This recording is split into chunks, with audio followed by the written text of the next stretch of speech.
Hi everybody, David Dilling from Marksware. On this day, Thanksgiving 2016, I found it very appropriate to bring up the Pilgrim Press, the Pilgrim printing press. I'm very thankful that I work in graphic arts and in the printing industry. I never knew this. I'm sure people like Frank Romano out there and other printing experts know this. Historians know this. The Pilgrims were pushed out of England and came to the Netherlands right near here, where they lived for 11 years. It was hard, it was tough to learn the language. I know all about that.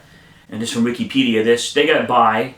It was Brewster, who was teaching English at the university at the time in Leiden, was getting involved in debates between the Calvinism and the Arminianism. Not even sure what that is. And Brewster acquired typesetting equipment so he could lay out, graphic design layout in 1616 these debates, and took it down to local press, which, being Marksware brings a new meaning to pre-flight and packaging back in those days, but I'm sure there was a form of all of this because he would typeset it and bring it down to local press. Very interesting. So Brewster was a printer. The Pilgrims printing got them in trouble with the authorities, and as you can read here, the illegal printing press operator William Brewster, a forerunner of separatist cause, was the source of many of the Pilgrims' troubles. So the freedom of press was not like it was today, or has nothing actually really changed. It's another debate, right? As a result of these publications, Brewster was hunted by the English ambassador to Holland. He was printing in Holland and getting it back to England, and the Secretary of State in London. Brewster managed to hide for over a year, but his silent partner Thomas Brewster was not so lucky. He was jailed. Brewster escaped, his house was searched, and his printing types confiscated. Now we can read here, which then goes on that eventually they, if you go back here to part 3, they talk about how they left the Netherlands, the Pilgrims, back to England to gather up everybody and head with 2 ships, the Speedwell and the Mayflower, over to the New World. The Speedwell didn't make it, turned back, and everyone crammed on to the Mayflower, at least as many as possible, 102 people altogether. And then this is what we read further, and where the printing press has another leading role in the Pilgrims. Not only did it help them spread their message on the positive side, get in trouble on the negative side with the authorities, it also, and we'll read, the crossing, it took 8 months to get across now, I remember. So the crossing was as bad as been feared. Many storms shook the ship. Back in Holland, William Brewster, an elder of the church and Bradford's mentor, had been hunted down by English authorities for printing books critical of the Church of England and King James. The authorities did not find Brewster, who was in hiding, but smashed the fonts of his printing press, so he could not do any more printing. Now, as the Mayflower was tossed in the ocean, her main beam began to crack. And just to give you an idea here, what we're talking about,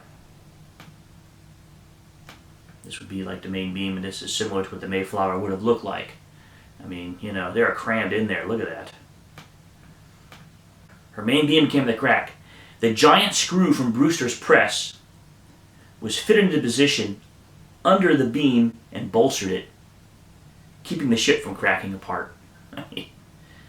Amazing.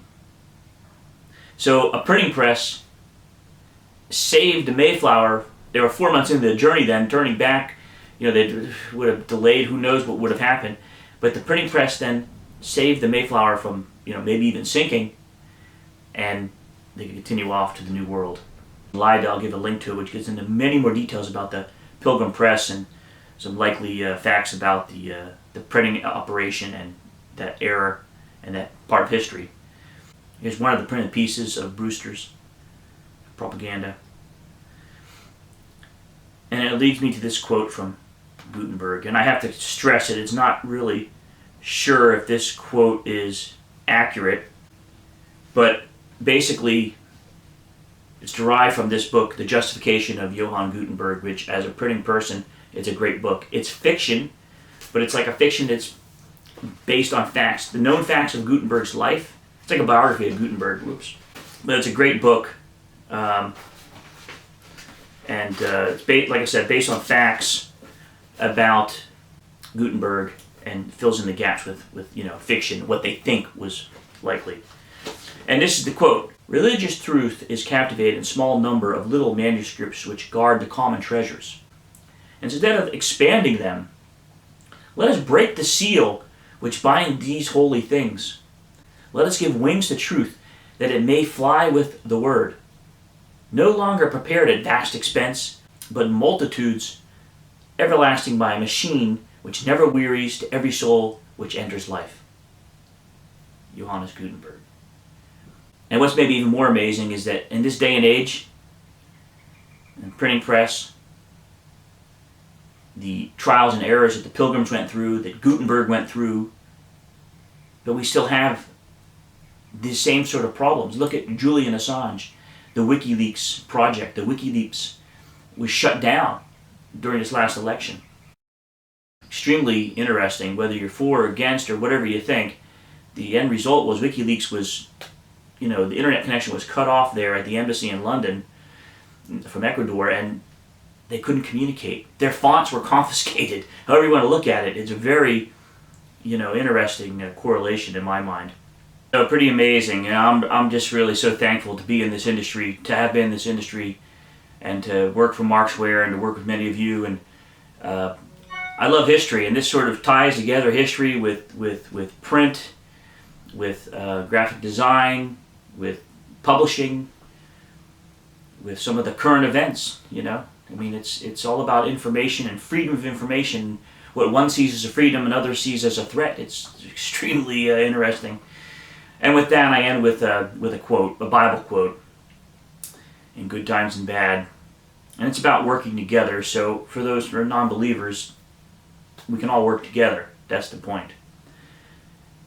And Romans 8:28 is where it comes, and it says, "And we know that all things work together for good to those who love God, to those who are called according to his purpose." So that's my Thanksgiving roundup of the Pilgrims and printing and a little bit more. Thank you. David Dilling from Marksware, wishing you a fantastic day.